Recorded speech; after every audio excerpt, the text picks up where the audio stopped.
Baik, ketemu lagi dengan saya. Bagaimana kabar teman-teman? Sehat-sehat semua ya. Agar bisa mengikuti video-video saya dengan baik. Untuk kali ini saya akan unboxing. Unboxing ini ada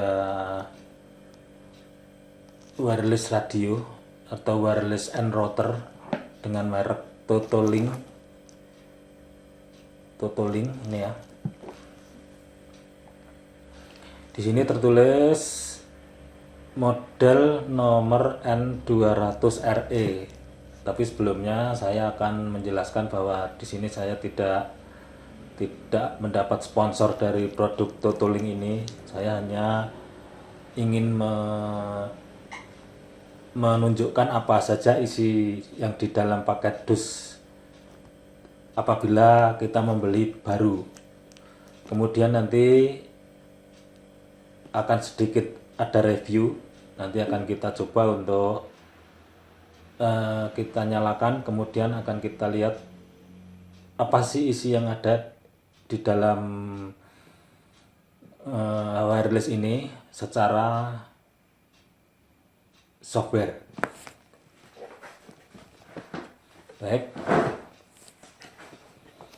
Baik, langsung kita buka saja.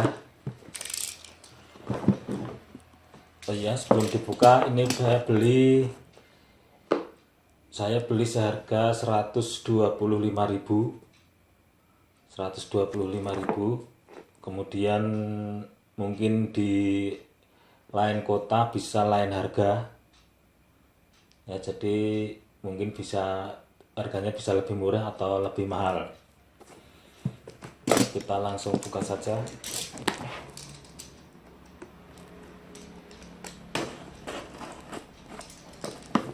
Kita lihat apa saja yang ada di dalam paket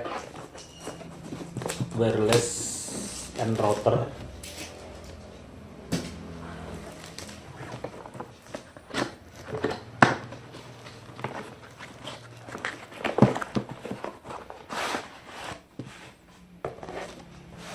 Ya, ini kita taruh sini. Ada buku manual atau buku petunjuk. Ada buku petunjuknya bahasa Inggris. Di sini juga ada bagaimana cara untuk login ke sistem, bagaimana cara mengeset IP address untuk nantinya setting pada sistem wireless ini. Kemudian ini ada radionya ya, ada radionya kecil menggunakan dua antena,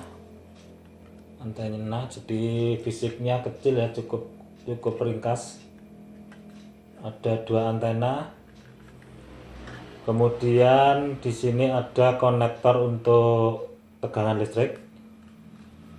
Kemudian untuk konektor untuk LAN ya, jadi yang mempunyai akses internet bisa langsung ditancapkan di sini. Ini yang berwarna kuning. Untuk WAN yang ini untuk LAN yang berwarna oranye ini. Nanti akan kita coba. Kemudian ada tombol reset. Ya, ada tombol reset kecil, ada lubangnya, kemungkinan ini harus ditusuk ya untuk mereset. Kemudian ada tombol WISP atau untuk extender ya, untuk extender. Ini fisiknya.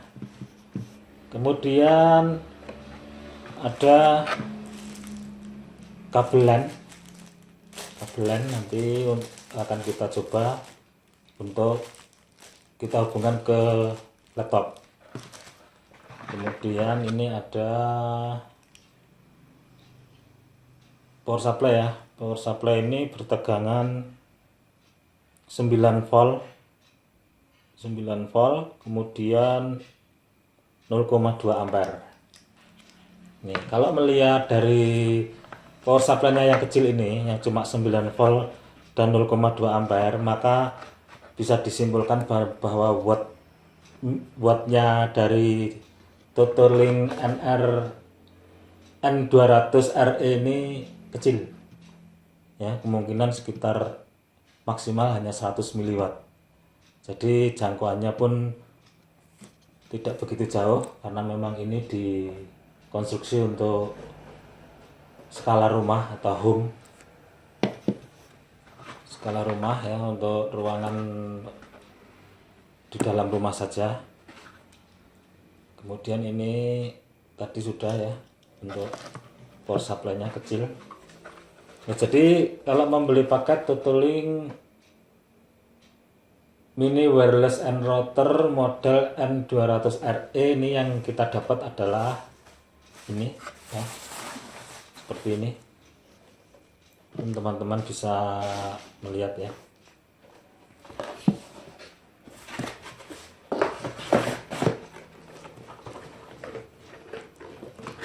Isi di dalam paket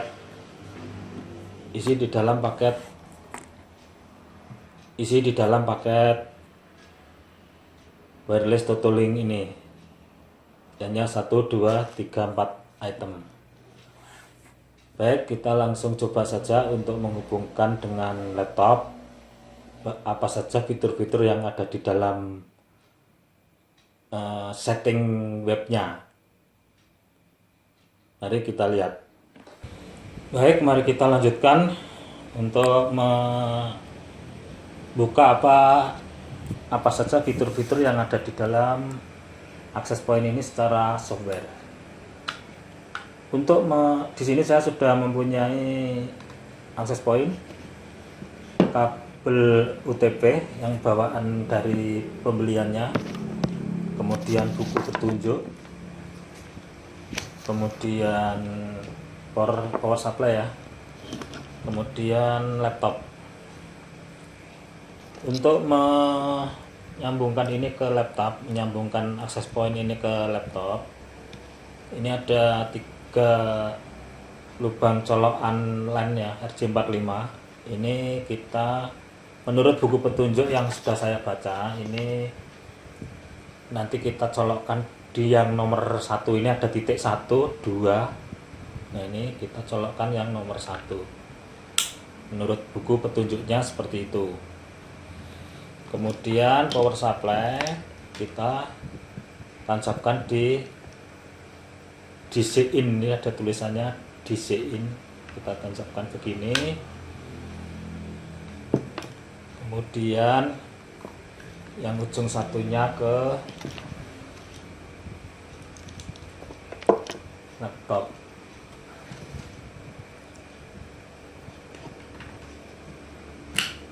Ya, mari kita langsung tancapkan ke listrik ya.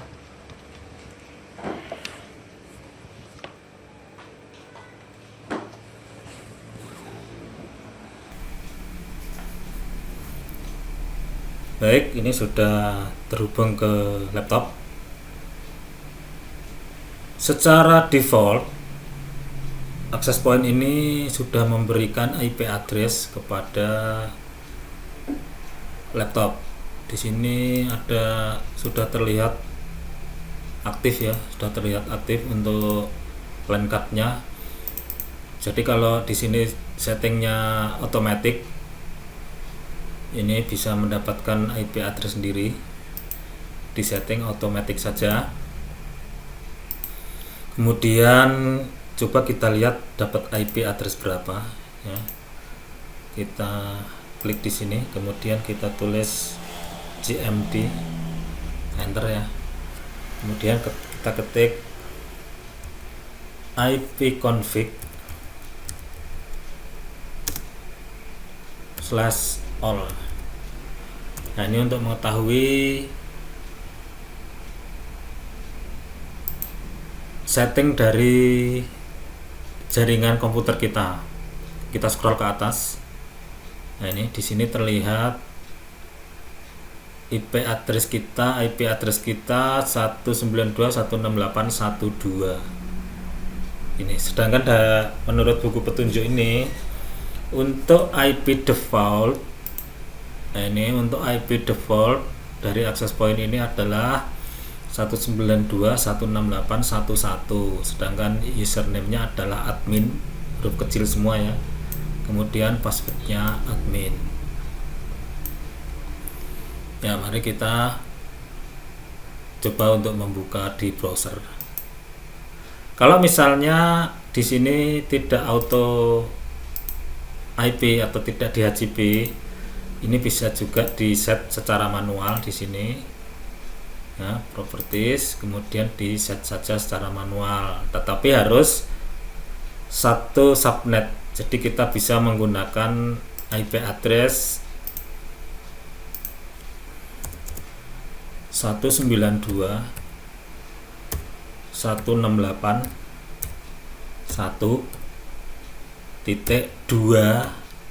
sampai 254. Nah, ini bisa kita gunakan kalau misalnya kita men-setting secara manual ya. Jadi mulai 2 sampai 254, karena satunya digunakan untuk access point ini sendiri. Karena ini sudah otomatis, maka tidak perlu untuk men-setting ulang, tinggal kita langsung saja membuka browser, kemudian ketik IP address-nya 192.168.1.1 IP address dari access point ini ya. Enter saja. Ya, di sini masuk ke login page.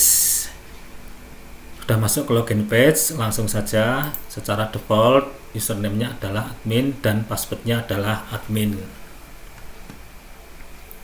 Langsung saja kita ketik huruf kecil semua.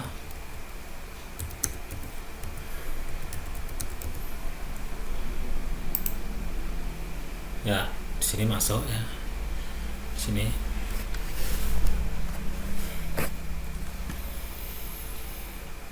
Di sini masuk. Ini ada connected status. Ya, jadi untuk WAN-nya ini ya. Kemudian internetnya ini WAN di HCP. Kemudian wireless settingnya totaling N200RE. Kemudian di sini passwordnya masih kosong, belum kita setting.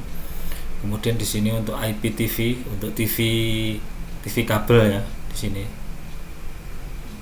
Ya, untuk TV kabel. Kemudian coba kita akan menuju ke advanced setup.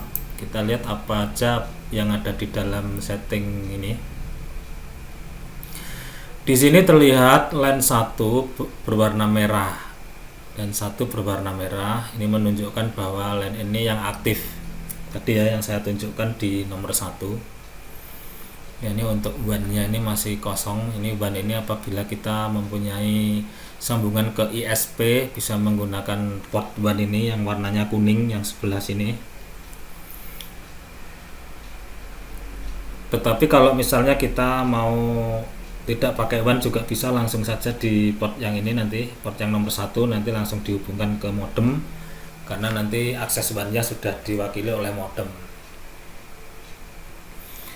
Kemudian di sini ada WiFi configuration. Di sini modenya lokal AP, kemudian frekuensinya 2,4 GHz. Kemudian SSID-nya masih default ya. Channelnya 1 ya, ini nanti bisa kita rubah-rubah. Kemudian untuk encryption atau passwordnya belum disetting ya. Kemudian BSSID ini MAC address-nya dari radio access point ini. Kemudian WPS status, WPS ini untuk extender jaringan, untuk memperluas jaringan, jadi ini untuk semacam repeater ya, repeater. Kemudian klien yang terkoneksi masih 0 karena belum ada klien yang terkoneksi. Kemudian LAN configuration di sini, connection type static IP, kemudian IP address-nya ini ya 192.168.1.1, kemudian ini subnet-nya ini ya. net masknya itu. Kemudian ini default gateway. DHCP servernya enable, makanya tadi pada saat kita hidupkan pertama kali kita sudah bisa mendapatkan IP dari access point ini. Kemudian MAC addressnya ini ya, sama dengan yang ini.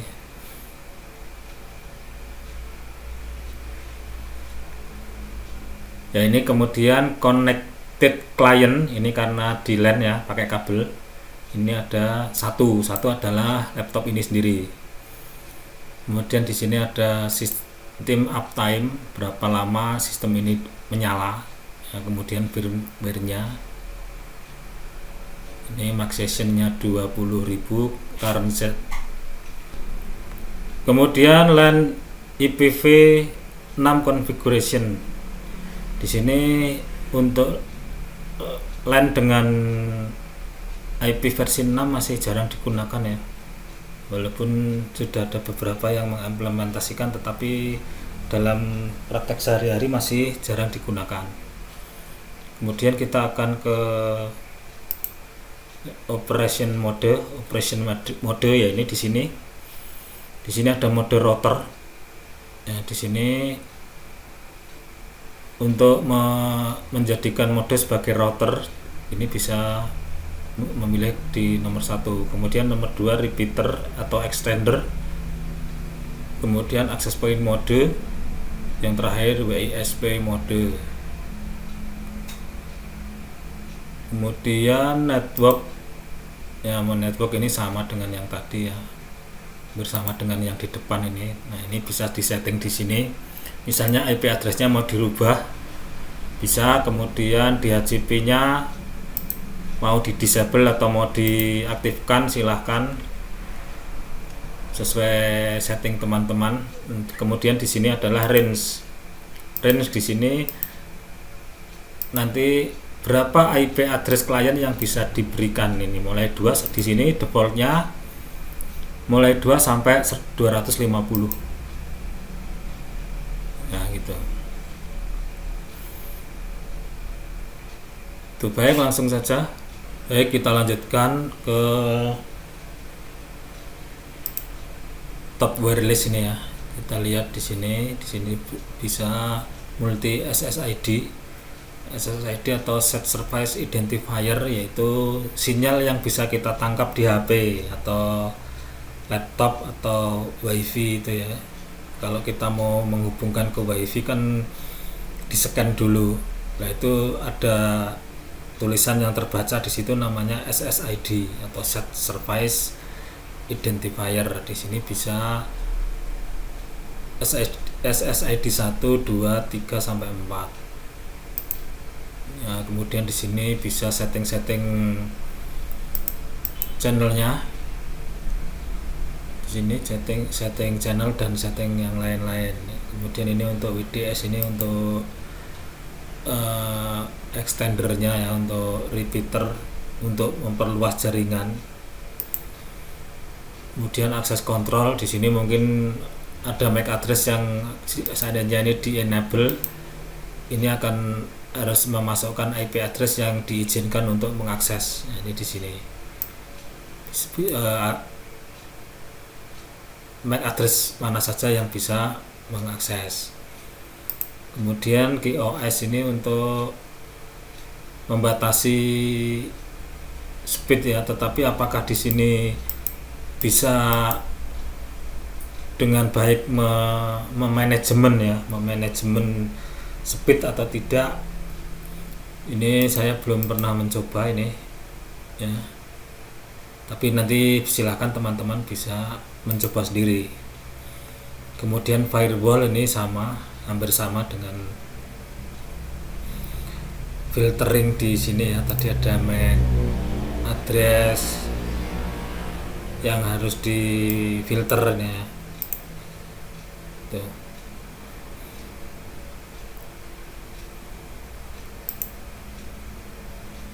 Itu saya kira cukup itu dulu. Nanti teman-teman bisa mengeksplor lebih jauh lagi, mungkin mau mencoba fitur-fitur yang lain, silahkan nanti teman-teman bisa mencoba. Saya kira cukup itu dulu, semoga bermanfaat. Jangan lupa like dan subscribe-nya agar saya bisa lebih berkreasi membuat video-video yang bermanfaat lainnya. Terima kasih atas perhatiannya. Wassalamualaikum warahmatullahi wabarakatuh.